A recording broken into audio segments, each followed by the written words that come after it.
My sister got pregnant by my fiancé, and my family decided to defend her because she was younger. So I got my revenge in the cruelest way possible. Before continuing the story, let us know in the comments which city you're watching from. Don't forget to subscribe to the channel, hit the notification bell so you won't miss more stories, and leave your like on the video. My name is Lindsay, and I need to tell you about the worst thing that ever happened to me. Actually, scratch that. The worst thing that was done to me, by my own family. 3 weeks before my wedding, I was the happiest I'd ever been. 28 years old, engaged to the man I'd loved for 4 years, planning the ceremony of my dreams. Everything was perfect. The venue was booked, this beautiful garden estate outside the city. The dress was altered and hanging in my closet. Invitations had been sent to 200 guests.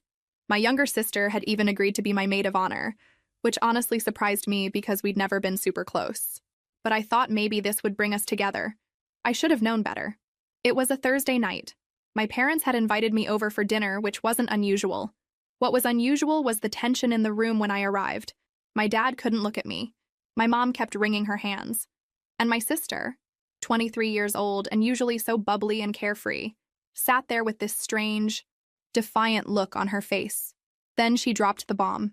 She stood up in the middle of dinner, placed her hand on her still flat stomach, and announced she was pregnant with my fiancé's baby, and that they'd been sleeping together for 6 months. 6 months. I remember the exact sound of my fork hitting the plate. I remember my mother gasping but not saying anything to defend me. I remember my father telling me to calm down when I started screaming.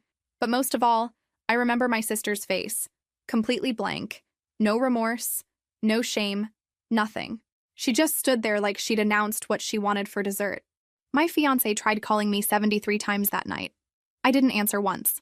My parents kept telling me we needed to talk this through as a family, and that these things happen. These things happen? My sister seduced my fiancé and got pregnant, and these things just happen? The worst part? Within 2 weeks, my parents had completely switched sides.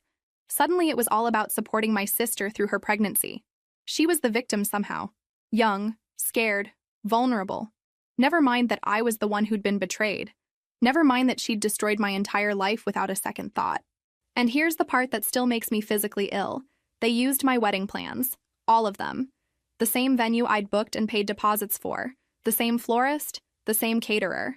My mother actually called me and asked if I'd mind if my sister used them since everything was already arranged and it would be such a waste to cancel. I minded. I minded so much I couldn't breathe, but they did it anyway. 2 months after my wedding was supposed to happen, my sister walked down the aisle in a white dress, pregnant with my ex-fiancé's child, at the venue I'd chosen, with the flowers I'd picked out, eating the menu I'd selected. Only 3 people from my extended family refused to attend. My aunt on my father's side, my cousin, and my grandmother. Everyone else went, smiled, congratulated the happy couple, posted photos on social media like this was normal and beautiful and not the most grotesque betrayal imaginable. I spent that day in my apartment, alone, drinking wine and looking at the wedding dress still hanging in my closet. The dress I was supposed to wear. The life I was supposed to have.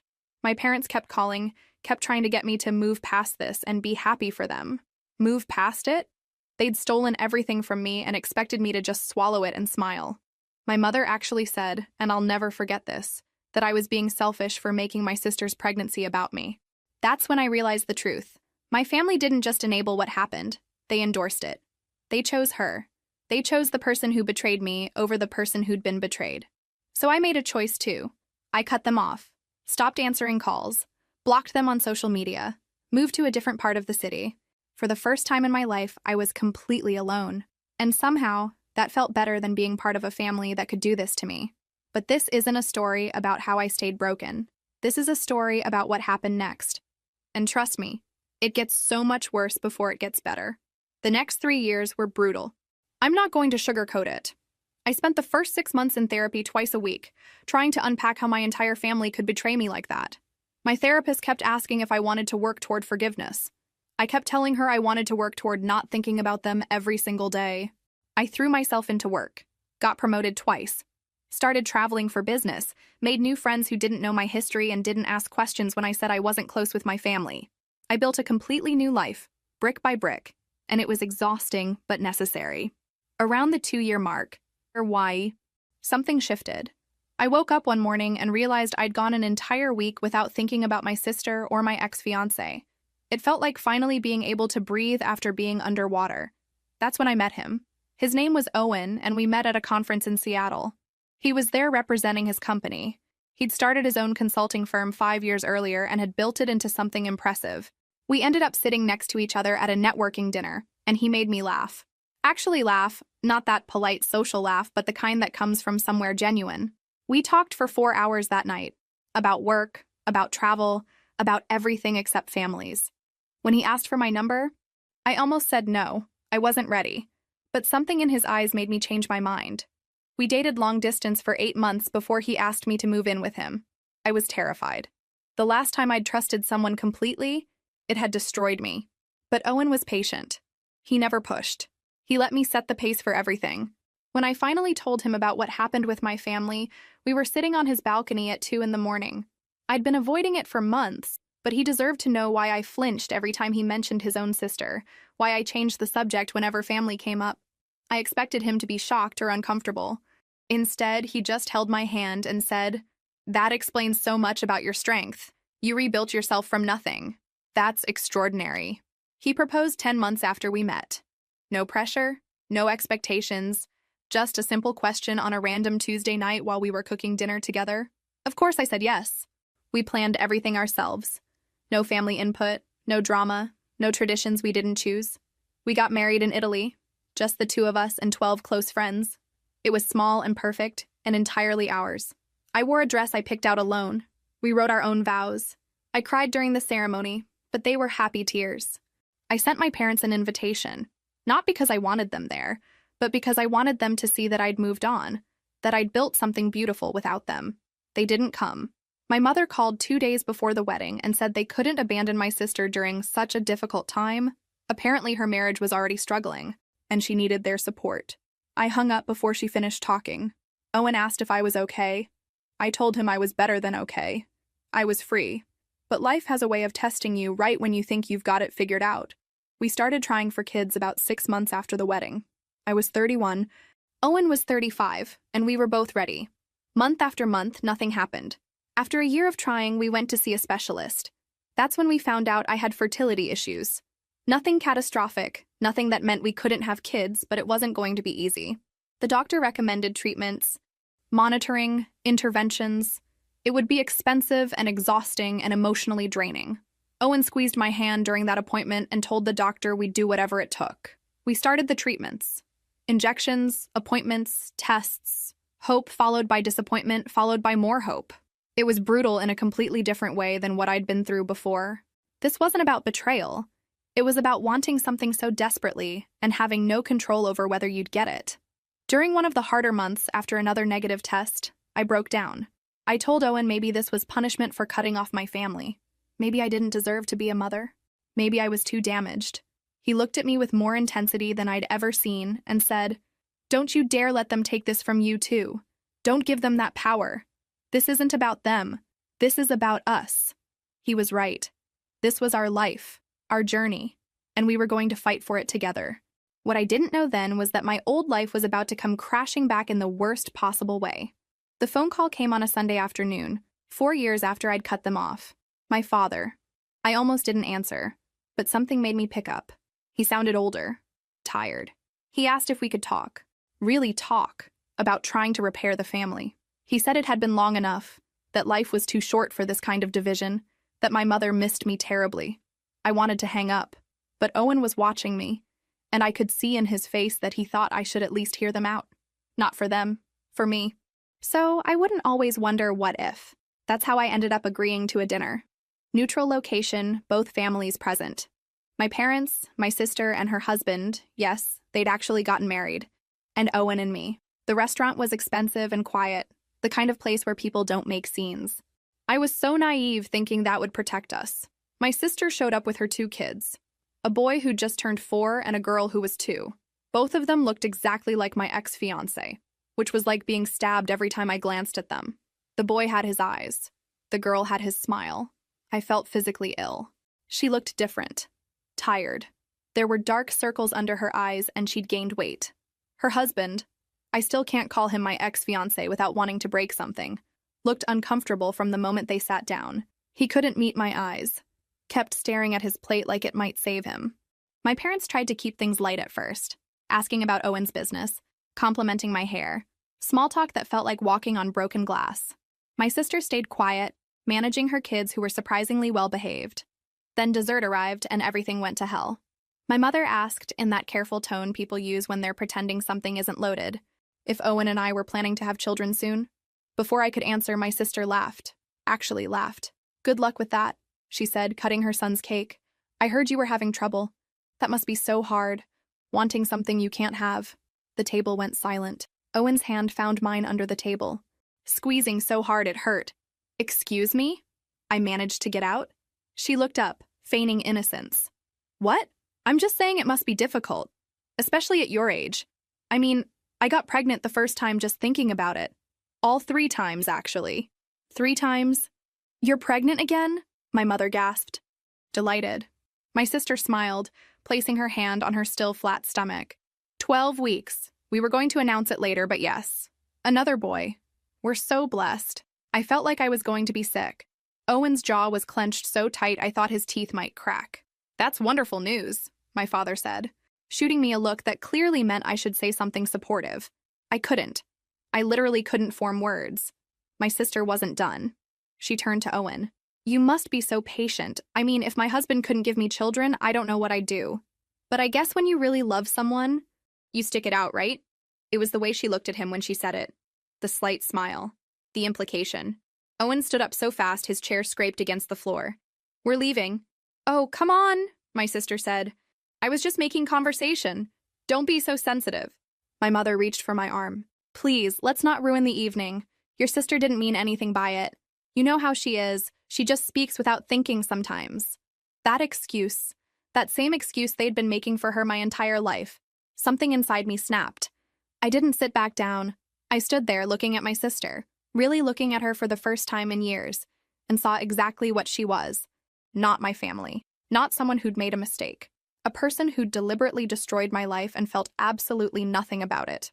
"You want to talk about sensitivity?" I said quietly. Too quietly. "Let's talk about it. Let's talk about how you seduced my fiancé 6 months before my wedding. Let's talk about how you got pregnant and announced it like you'd won some prize. Let's talk about how you stole my wedding, my venue, my plans, everything. And nobody in this family said a single word to stop you." "Lindsay," my father warned. "No. I'm done being quiet. I'm done being the reasonable one. I'm done pretending any of this is okay." I turned to my parents. "You chose her. The moment she announced that pregnancy, you chose her. You didn't ask if I was okay. You didn't defend me. You just decided I should get over it and move on because it was easier than holding her accountable." My mother had tears in her eyes. "We were trying to keep the family together. By sacrificing me? By using my wedding plans for her? By expecting me to just swallow it and smile?" I laughed, but it came out harsh. "You didn't keep the family together. You cut me out and pretended that was the same thing." My sister rolled her eyes. "God, are you still on about that? It's been years. Get over it." "Get over it?" I repeated. "You destroyed my life. You betrayed me in the worst way possible. And you've never once apologized. Not once." "Because I'm not sorry," she said simply. Her husband tried to grab her arm, but she shook him off. "You want to know the truth? He was never really yours. If he was, he wouldn't have come to me. Men don't cheat unless they're not getting what they need at home." Owen moved to stand next to me, his presence solid and grounding. "We're done here." But my sister wasn't finished. She looked Owen up and down in a way that made my skin crawl. "You know, if you ever get tired of waiting around for damaged goods, you know where to find me. I'm clearly very fertile." The table erupted. My father stood up, my mother gasped. Owen's face went dark with rage. But before anyone else could speak, I laughed. Really laughed, the kind that comes from somewhere bottomless. "You think that was flirting?" I said to my sister. "You think that makes you desirable? You're pathetic.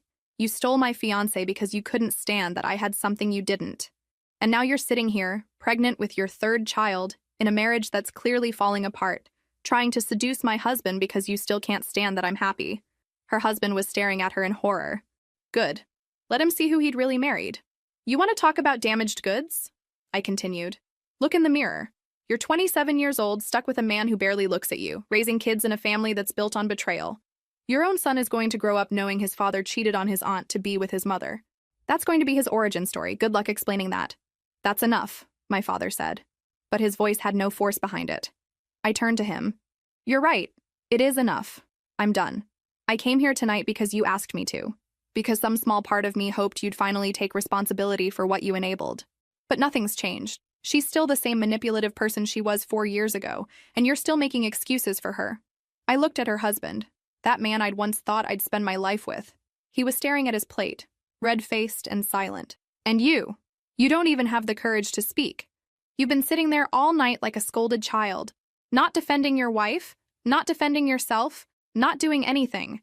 You're exactly the coward I always suspected you were. He opened his mouth, maybe to apologize, maybe to defend himself. I held up my hand. Save it. Whatever you were going to say, I don't care. You're irrelevant. You were irrelevant the moment I left that apartment 4 years ago. You're just a bad memory, and you don't get to be anything more than that. I grabbed my purse. Owen was already standing, ready to leave with me. This family is dead to me, I said, looking at each of them in turn. Not because of the betrayal. I could have eventually forgiven that. But because none of you thought I deserved better. None of you stood up for me. And even now, even tonight, you're still choosing her. My mother was crying. Please don't do this. I'm not doing anything. You did this years ago. I'm just finally accepting it. We walked out of that restaurant and I didn't look back. Owen drove us home in silence. When we got to our apartment, I broke down. Not because I was sad, because I was free. Finally, completely free. But freedom, I'd learn, comes with its own complicated price. 2 weeks after that disaster of a dinner, I was still processing everything. Owen kept telling me I'd done the right thing, that standing up for myself was healthy, that cutting them off permanently was justified. But late at night, when I couldn't sleep, I'd replay the whole evening and feel this toxic mixture of vindication and rage. I needed to talk about it. But I'd already exhausted Owen's patience with the topic, and my therapist couldn't see me for another week. So I did what thousands of people do when they need to vent. I went online. I found this support group for people dealing with family estrangement. It was anonymous, just usernames and stories. Everyone there had some variation of family trauma. I read through dozens of posts about narcissistic parents, abusive siblings, toxic relatives who'd done unforgivable things. It was oddly comforting, knowing I wasn't alone. So I posted. I wrote out the entire story. The betrayal, the wedding, the 4 years of silence, the dinner, everything. I was careful. I didn't use names, didn't mention the specific city, kept details vague enough that it could have been anyone's story. It was just supposed to be a vent, a way to get it out of my system. The support was immediate and overwhelming. Hundreds of comments from people telling me I'd done the right thing, that my family was toxic, that I deserved better. It felt good, really good. Like validation I hadn't realized I desperately needed. I checked the post obsessively for days. Every new comment fed something in me I didn't want to examine too closely. 3 weeks later, my aunt called me, the one who'd refused to go to my sister's wedding. Lindsay, she said carefully, I need to ask you something. Did you post about your sister online? My blood went cold. What? There's a story going around town about a woman who got pregnant with her sister's fiancé and stole her wedding. Everyone's talking about it. The details are too specific. It has to be about your family. I felt like I might throw up. I posted in an anonymous support group.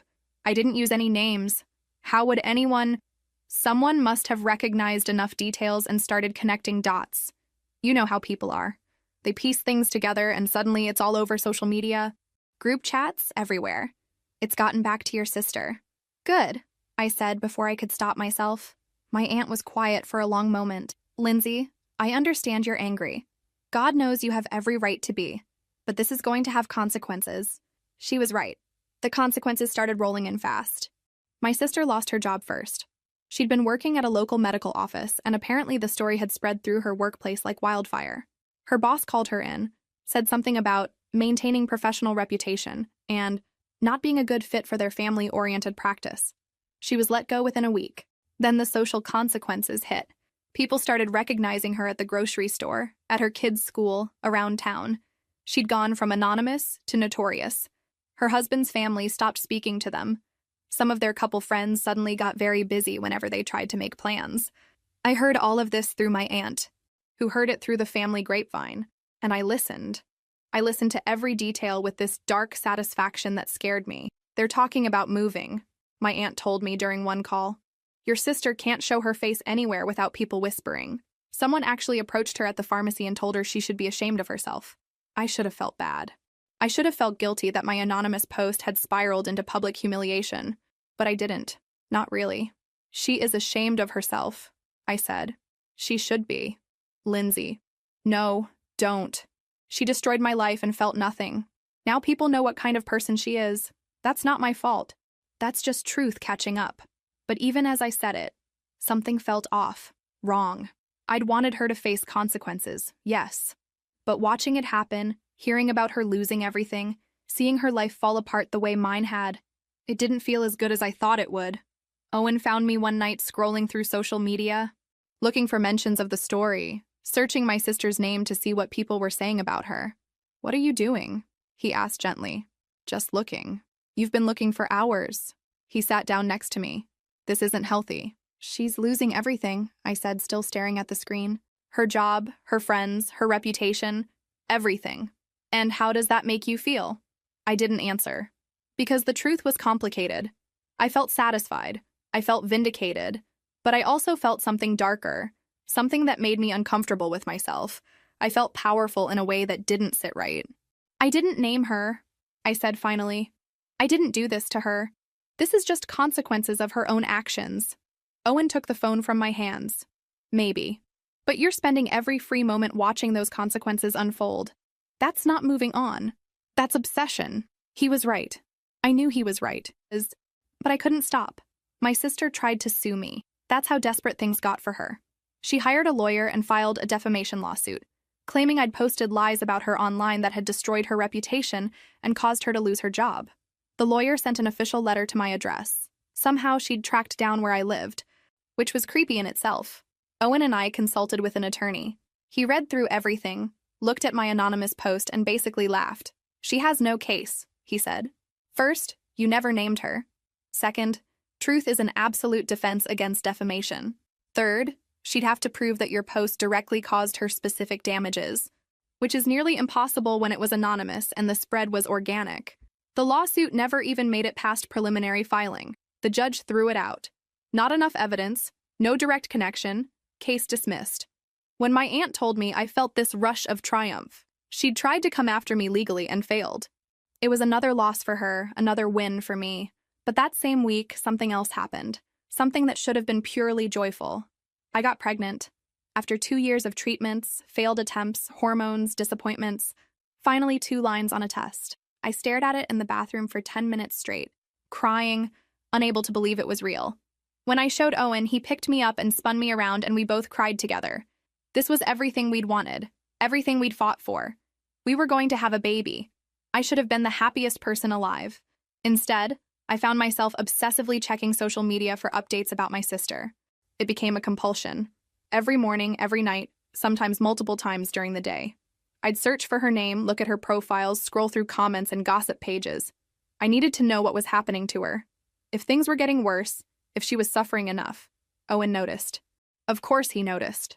3 weeks after we found out about the pregnancy, he came home from work and found me on my laptop, deep in some discussion thread about my sister. Again. He closed the laptop. Not aggressively, but firmly. "We need to talk." I knew that tone. "About what?" "About the fact that you're pregnant with our child, and you're spending more time obsessing over your sister than celebrating this miracle we've been given." "I'm not obsessing." "Yes, you are. You check her social media every day. Multiple times a day. You're in these gossip groups, reading every comment, tracking every consequence. You're consumed by watching her life fall apart. She deserves it," I said defensively. "Maybe, probably, but that's not the point." He sat down next to me. "The point is that she's still controlling your life. You cut her off 4 years ago, but she's more present now than ever because you can't stop watching her destruction. That's not fair, isn't it?" He took my hand. "Lindsay, you're pregnant. We're having a baby. This is supposed to be the happiest time of our lives. But every time I look at you, you're on your phone or your laptop monitoring her. She's stealing this joy from you, and you're letting her." I wanted to argue, but tears were streaming down my face because I knew he was right. I just need to know she's facing consequences, I whispered. After everything she did, I need to know she's suffering the way I suffered. And then what? What happens after she's suffered enough? Will that fix what she took from you? Will that give you back those 4 years? Will that make you happy? I couldn't answer. He pulled me into his arms. You're pregnant with our son, Lindsay, and I'm terrified that when he's born, you're going to be so busy watching her that you'll miss being present for him. That hit me like ice water. The thought of holding my baby while secretly checking my phone to see if my sister was still suffering, it made me feel sick. I don't know how to stop, I admitted. I know, but you have to try. Because this obsession, it's not justice. It's not healing. It's just another form of letting her control you. That night, I lay awake thinking about what he said. I thought about my sister losing her job, being gossiped about, struggling. And I thought about the satisfaction I'd felt hearing about it. That dark, ugly satisfaction that was eating away at the person I wanted to be. I'd spent 4 years building a new life. I'd found love, gotten married, was finally pregnant. I had everything I'd ever wanted, but I couldn't enjoy any of it because I was too busy making sure she was miserable. Owen was right. She was still controlling me, just in a different way. But knowing something and changing it are two very different things. 3 years passed. 3 years of sleepless nights and first words and tiny shoes and everything that comes with being a mother. My son was born healthy, 8 pounds. Dark hair, Owen's eyes, and he was perfect. Absolutely perfect. I'd gotten better. Not completely. I still occasionally found myself wondering about my sister, still had moments where I wanted to check on her downfall. But Owen's words had stuck with me. I focused on my baby, on my marriage, on building this new chapter of my life. I thought I'd moved past it. I really did. Then I saw him. I was at the grocery store with my son in the cart. He was 3 now, chattering away about everything he saw. When I turned down an aisle and froze. My nephew. The 4-year-old boy I'd seen at that disastrous dinner years ago. He was older now, obviously around 7. He was with my mother, who looked like she'd aged a decade. I should have left, should have turned around and gone a different direction. But I stood there, hidden partially by a display, watching them. My mother was buying generic brands of everything, the cheapest options. Her cart was full of basics, nothing extra. My nephew looked thin, not dangerously so, but like he wasn't getting enough. His clothes were worn but clean. They didn't see me. I made sure of it. But I watched my mother counting change at the register, watched my nephew ask for candy and her having to say no, watched them leave with their meager groceries. I shouldn't have done what I did next. But I couldn't help myself. I called my aunt that evening after my son went to bed. How bad is it? I asked without preamble. She knew immediately what I meant. She sighed. Bad. Your sister's husband left her about 6 months ago. Finally had enough, I guess. He has the kids on weekends but pays minimal support. She's living with your parents with all 3 children. She can't find work anywhere. Her reputation is too damaged in this town. What's she doing for money? My aunt was quiet for a long moment. You don't want to know. Tell me. She's been trying to sell content online. Pictures. That kind of content, it's not going well. I felt sick. Not satisfied. Sick. That kind of content? I'm not going to spell it out, Lindsay. But yes, she's desperate. Your parents are supporting 4 people on their retirement income. It's not enough. She's doing what she thinks she has to do. I ended the call feeling hollow. This wasn't satisfaction. This was watching someone spiral into something dark and desperate, and knowing, on some level, that I'd contributed to pushing her there. 2 weeks later, my aunt called again. Her voice was shaky. It leaked, she said. Someone from town found her content and recognized her. It's spreading everywhere. The photos are on gossip sites, being shared in local groups. Everyone's seen them. I thought I'd feel triumphant. This was ultimate humiliation, exactly what part of me had wanted. But instead, I felt nothing, just empty. Her kids! My aunt continued, her voice cracking. They're being bullied. Kids at school found the photos somehow. They're showing them to other kids, mocking them. That's when it stopped being abstract. I saw him again a few days later. Same grocery store, same time of day. But this time, my nephew was crying. Really crying. The kind of desperate sobs that come from deep hurt. My mother was trying to calm him down in the parking lot, but he was inconsolable. A group of kids his age were pointing and laughing from across the lot. That's him. His mom is the one in those pictures. I stood by my car, my own son oblivious in his seat, and watched my nephew fall apart. Watched him scream at those kids. Watched my mother trying to shield him. watched the other parents pull their children away while shooting disgusted looks at my mother.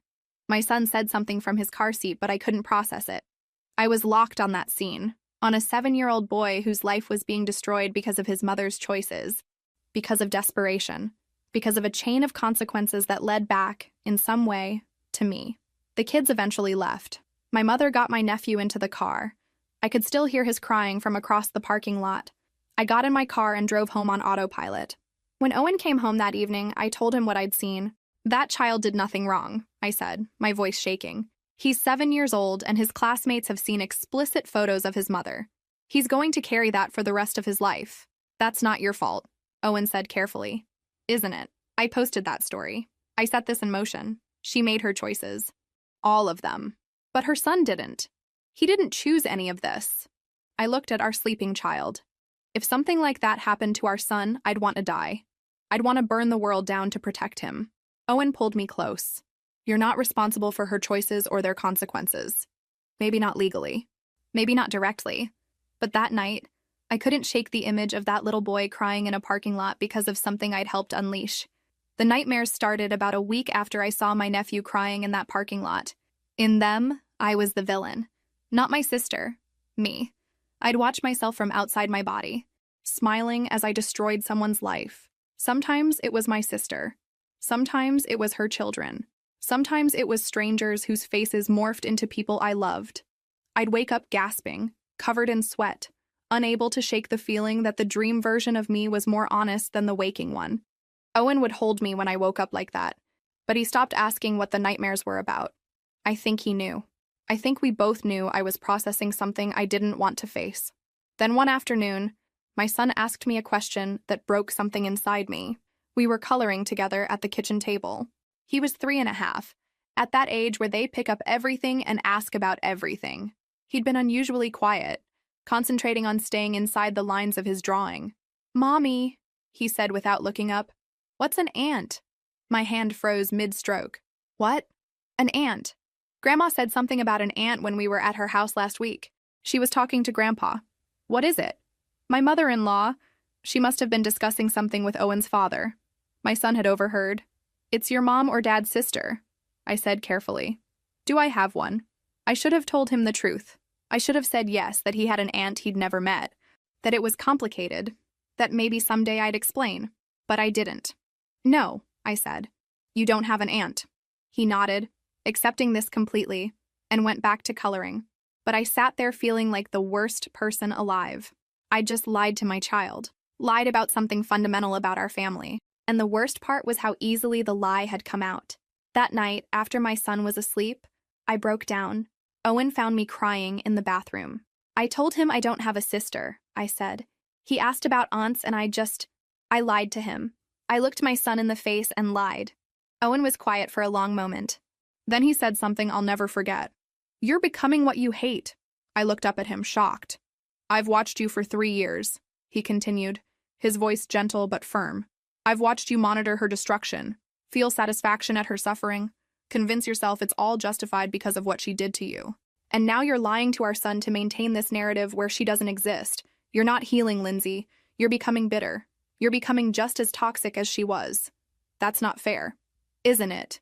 She hurt you, yes, terribly. But you've spent years hurting her back, even if it was indirect. And now that pain is starting to affect our son. When does it stop? When does the revenge end and the healing begin?" I wanted to argue. But everything he said was true, and we both knew it. "I don't know how to let it go," I whispered. "I know, but you have to try. Because if you don't, you're going to pass this hatred down to our son. He's going to grow up learning that family betrayal is unforgivable, that revenge is justified, that lying is acceptable if it protects the narrative you want to maintain." Before I could respond, my phone rang. Late, too late for a normal call. I almost didn't answer, but something made me pick up. It was my father. "Lindsay," he said, and his voice was wrecked. "It's your mother. She's been diagnosed with cancer, pancreatic, stage 4. The world tilted. "What?" "They give her less than a year. Maybe 6 months. She wanted me to call you. She wants to see you." I couldn't speak. Couldn't think. "Cancer. Terminal. 6 months. I know you're angry," my father continued. "I know we don't have a relationship anymore, but she's your mother. She's dying, please. I hung up without answering, stood there holding the phone, trying to process what I'd just heard. Owen was watching me. What happened? My mother has cancer. Terminal. Less than a year. He pulled me into his arms. I didn't cry. I just stood there, numb, thinking about all the years of silence, all the years of anger, all the bridges I'd burned and convinced myself I was fine with. What am I supposed to do? I asked. I don't know, Owen said honestly. But whatever you decide, you have to live with it. If you don't see her and she dies, you can't take that back. And if you do see her, you have to be prepared for what that might mean. I thought about my son's question, about my lie, about my nephew crying in a parking lot, about years of obsession and revenge disguised as justice. I've become someone I don't recognize, I said quietly. Then change, Owen said simply. It's not too late, but it has to start now. That night I lay awake thinking about my mother dying, about my sister struggling, about consequences and choices, and the difference between justice and cruelty, about whether it was possible to heal from betrayal without becoming exactly what you hate. I didn't have answers. But for the first time in years, I was asking the right questions. My father called again 3 days later. I'd been avoiding thinking about the first call, pushing it down, pretending I had more time to decide what to do. We need to talk, he said. Your mother wants to make a request. I met him at a coffee shop. Neutral territory. He looked older than I remembered. Thinner, grayer, worn down by the weight of everything that had happened to our family. She has about 6 months, he said without preamble. The doctors were clear. It's aggressive. There's no treatment that will make a difference at this stage. I stirred my coffee, not drinking it, just needing something to do with my hands. She doesn't want you to forgive your sister, he continued. She knows that's not something she can ask, but she has one request. When the time comes, when she passes, she wants you both there, at the funeral. She doesn't want to be buried with her daughters still at war. That's not fair, I said immediately. I know. She's asking me to stand next to the person who destroyed my life, to pretend we're a family, to perform grief while the person who betrayed me is there doing the same thing. She's not asking for a performance. She's not asking you to reconcile. She's asking for 2 hours of your life where you're in the same room for her sake. That's all. I laughed bitterly. That's all? Dad, you have no idea what you're asking. I do, he said quietly. I know what she did. I know we handled it wrong. I know we chose her when we should have supported you both differently. I know all of it. But this isn't about rewriting history. It's about giving your mother peace before she dies. What about my peace? When do I get that? He didn't have an answer for that. That night, Owen and I had the longest conversation we'd had in months. I told him about my father's request, about the funeral, about the impossible position I was in. If you don't go, you'll regret it, Owen said. Not because of them, because of you. You'll spend the rest of your life wondering if you made the right choice. And if I do go? If I stand there next to her and have to watch her cry and pretend to be the grieving daughter, then you'll know you did everything you could. You'll know you gave your mother what she asked for in her final days. I hate this, I said. I hate that she's putting this on me, that I have to choose between my own pain and her peace. I know, but that's the choice, and only you can make it. The next day, I did something I should have done years ago.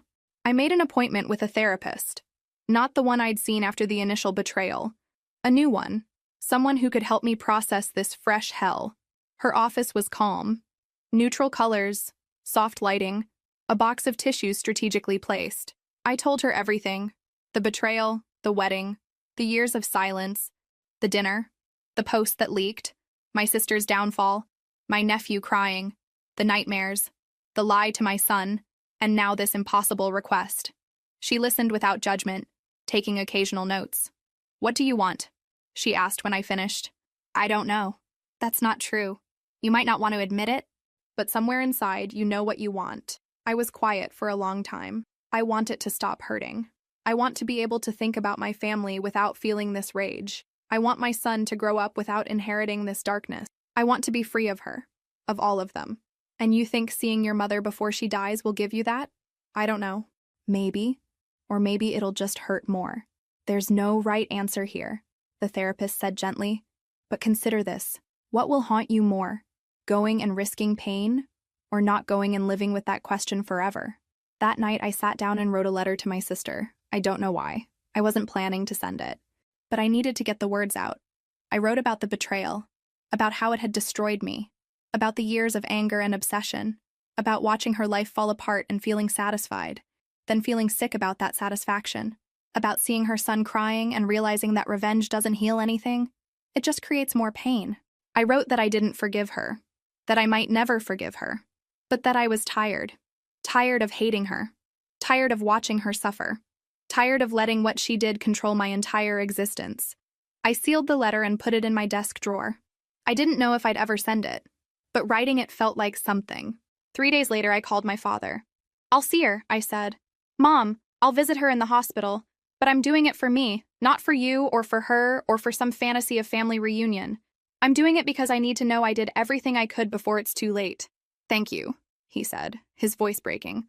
"I'm not promising anything beyond that visit. I'm not promising I'll come to the funeral. I'm not promising I'll ever speak to you or my sister again after this. I'm just promising this one visit. That's all we're asking." But we both knew that wasn't true.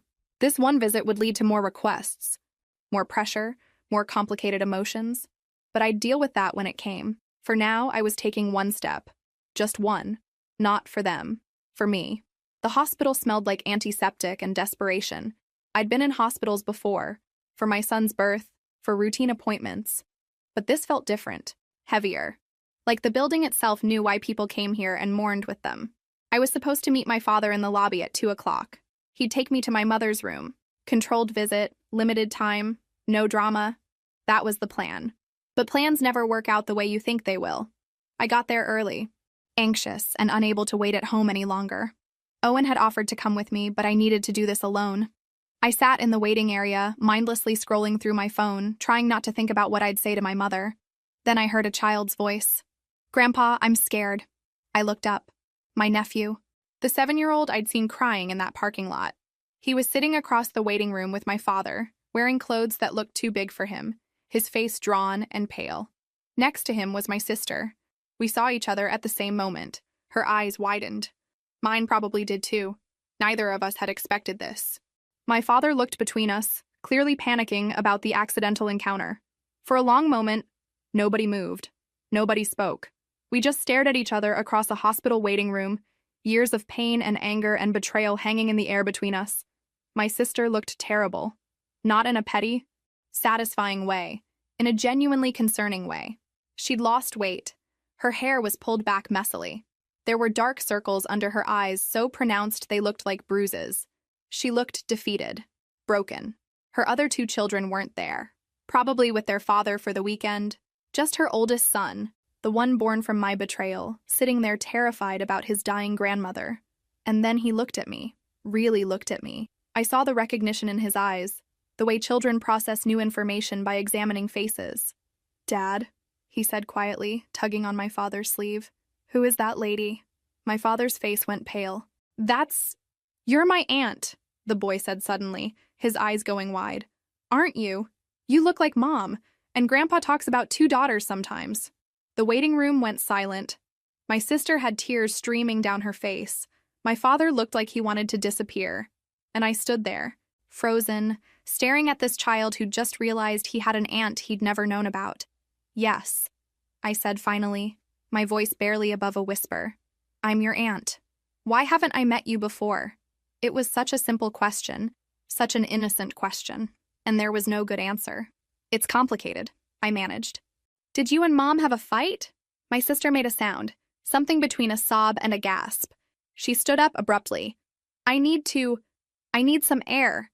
She practically ran toward the hallway, her shoulders shaking.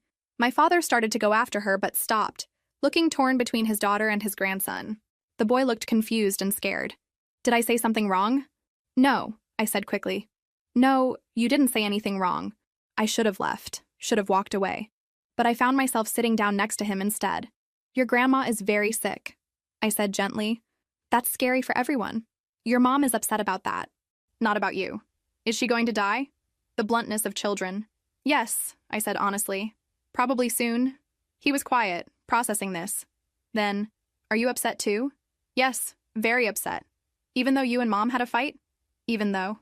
He nodded like this made sense in his child's logic. "Sometimes I fight with my brother, but I still love him. The simplicity of it. The innocence.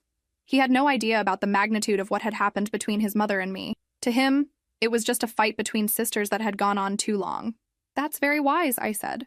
My sister came back then. She'd wiped her face, but her eyes were red and swollen.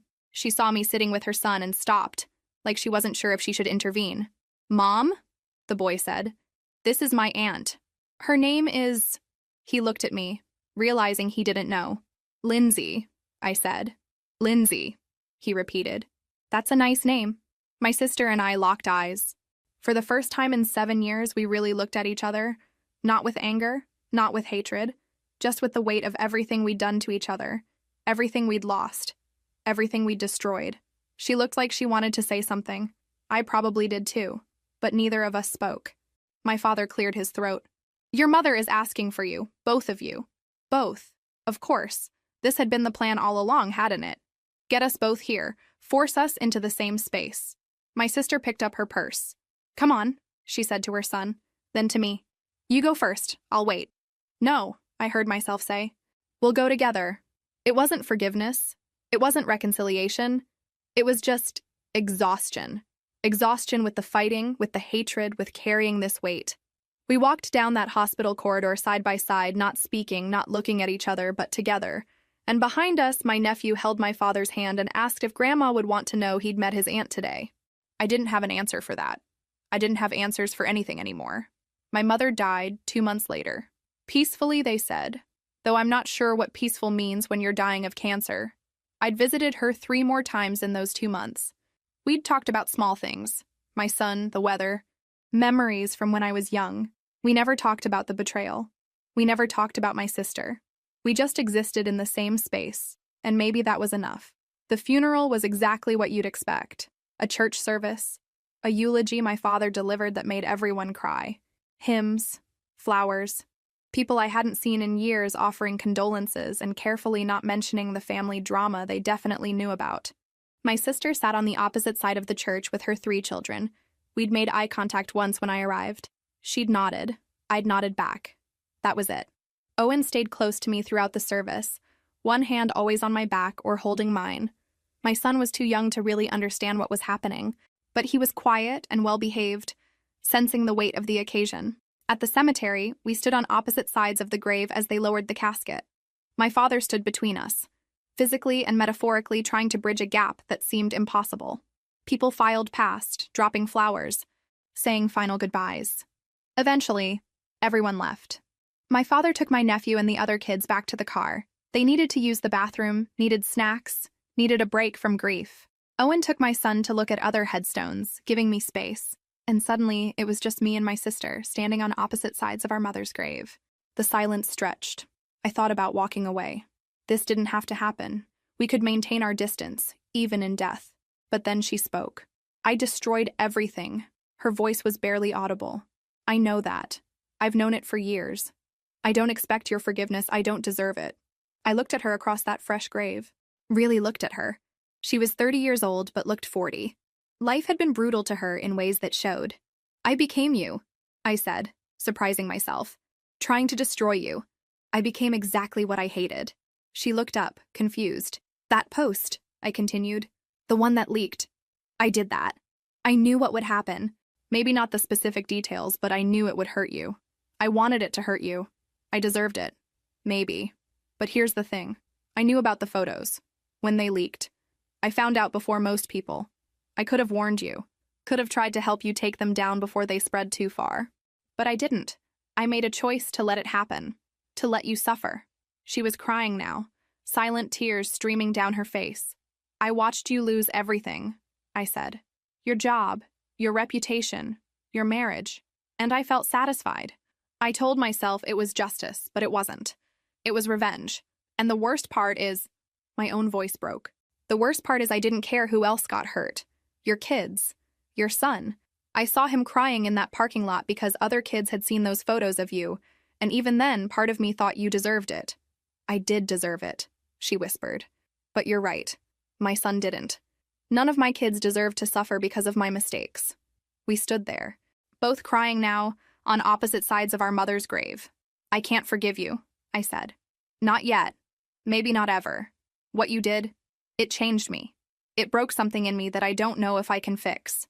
I know, but I can't keep doing this. This hatred, this obsession with your destruction, it's poisoning me. It's affecting my marriage, my son, my entire life. I've become someone I don't recognize. Someone cruel. She wiped her face. I'm sorry. I've been sorry for years, but I didn't know how to say it. Didn't think I had the right to say it. I destroyed your life because I was jealous and selfish and stupid. And I've spent every day since then paying for it. Your kids shouldn't have to pay for it too. No, they shouldn't, but they are. My oldest knows the story now. Kids at school made sure of that. He knows his father was engaged to you. He knows I'm the reason you don't talk to us. He's 7 years old and he carries that shame. I thought about my own son, about the lie I'd told him, about the legacy of pain we were passing down. I pulled the letter from my purse, the one I'd written months ago. I'd been carrying it since then, not sure what to do with it. This is for you, I said, walking around the grave to hand it to her. I don't know if it'll help. It's not forgiveness. It's not reconciliation. It's just acknowledgement of what happened, of what we both did to each other, of where we are now. She took it with shaking hands. Can I read it? Not now. Later, when you're alone. She nodded, holding the letter like it was something fragile. Thank you for being here today, for talking to me. I know how hard this must be. It is hard. It's the hardest thing I've done in years, but it's necessary. Will I see you again? After today? I didn't know how to answer that. I don't know. I need time. I need to figure out who I am when I'm not consumed by anger at you. That's fair. She paused. Your son is beautiful. I saw him at the service. He looks like you. Thank you. Your kids. They seem good. Resilient. They're surviving. That's about all I can manage right now. We stood there awkwardly, not sure how to end this conversation. Not sure what came next. I should go, I said finally. Owen's waiting. My son will be getting restless. Of course. Lindsay. She stopped, swallowed. Thank you. For the letter. For today. For not hating me quite as much as you should. I do hate you, I said honestly. But I'm trying not to let it define me anymore. I walked away then, back to Owen and my son. Back to my life. As I walked, I heard her crying again, alone at our mother's grave, holding a letter that contained years of pain distilled into a few pages. It wasn't healing, it wasn't closure, but it was a first step toward something, toward not being enemies, even if we'd never be sisters again. 3 years have passed since my mother's funeral. 3 years of carefully maintained distance, of healing that happens so slowly you barely notice it until you look back and realize how far you've come. I never told my sister about the money. Every month I transfer funds to my father's account with specific instructions. For the kids' school supplies, clothes, activities. He knows it's from me. She doesn't. It's easier that way. I'm not doing it for her. I'm doing it for those 3 children who didn't ask to be born into this mess. My sister got a job about 6 months after the funeral. Nothing glamorous. She works at a warehouse doing inventory. It's honest work. She lives in a small apartment now, alone. The kids stay with her during the week and with their father on weekends. From what my father tells me, she's in therapy. Weekly sessions, working through everything, trying to become someone different, someone better. I'm in therapy too. Therapy. Once a month now, down from twice a week.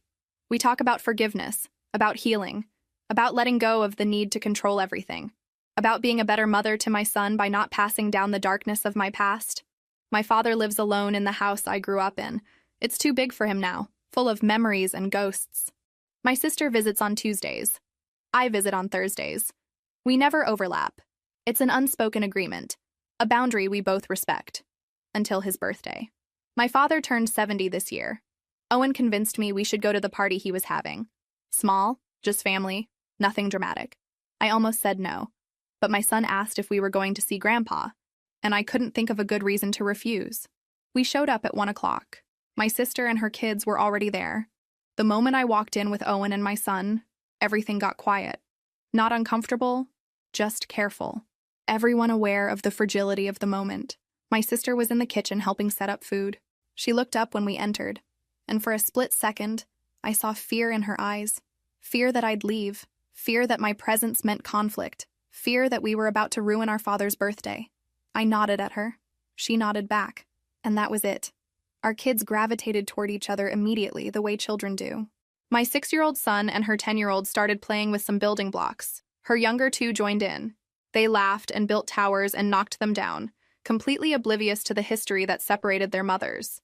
My sister and I stayed on opposite sides of the room. We didn't speak directly, but we were civil to each other through our father. Could you pass this to your sister? Tell her thank you for bringing the cake. Small interactions, mediated, safe. At one point, my nephew, the oldest, the one I'd met in the hospital, came up to me. "Hi, Aunt Lindsay," he said shyly. My heart clenched. "Hi. Your son is really nice. Can we be friends?" I looked over at my sister. She was watching us, her expression unreadable. "Yes," I said. "You can be friends." Later, after cake and presents and awkward small talk, I found myself standing in the backyard watching all the kids play together. My sister came out a few minutes later, stood about 10 feet away from me, and watched them too. For a long time, neither of us spoke. Then she said quietly, "Thank you." "For what?" "For the money. I know it's from you. Dad's terrible at keeping secrets." I didn't confirm or deny it. "My therapist says I need to accept help without analyzing the motives behind it," she continued. "That's hard for me, but I'm trying. So, thank you. It's helped. It's for the kids." "I know, but still." We watched my son teach her daughter how to do a cartwheel. She was terrible at it, but he was patient, demonstrating over and over. "They don't know," my sister said. "About us. About everything that happened. I haven't told them. Neither has my son. He knows he has an aunt and cousins, but not the whole story. Maybe they never need to know. Maybe we can let them just be cousins. Let them have what we destroyed." I thought about that. About the weight of family history. About cycles of pain and revenge. About whether it was possible to break those cycles. "We'll never be sisters again," I said. It wasn't cruel, just honest. "I know, but we don't have to be enemies either." She looked at me then, really looked at me. "No, we don't. I don't forgive you. I don't know if I ever will. I don't deserve your forgiveness. But I don't hate you anymore. Not the way I used to. I'm just tired. Tired of carrying it." Me too. My son called out then, asking me to watch him do something. I waved, told him I was watching. When I looked back, my sister had moved slightly closer. Not much. Just enough that we were standing together rather than separately. "Maybe this is enough," she said quietly. "Maybe we don't need to be family in the traditional sense. Maybe we can just coexist. For them." I looked at our children playing together, laughing, building something new that had nothing to do with what we'd destroyed. "Maybe," I agreed. "Maybe that's enough." We stood there in that backyard. Two women who'd destroyed each other and been destroyed in return, watching our children play in the ruins of what used to be a family. We weren't healed. We weren't reconciled. We weren't sisters. But we'd stopped being enemies. And for the sake of those kids, the innocent ones who deserve better than the war we'd waged, maybe that was enough. Maybe it had to be enough. Because the alternative, continuing the cycle, passing down the hatred, teaching our children that betrayal was unforgivable and revenge was justice, that was a legacy neither of us wanted to leave. So we stood there, together but separate, broken but trying, not sisters, but not enemies. And somewhere in that complicated middle ground, maybe there was something like peace. Something like peace.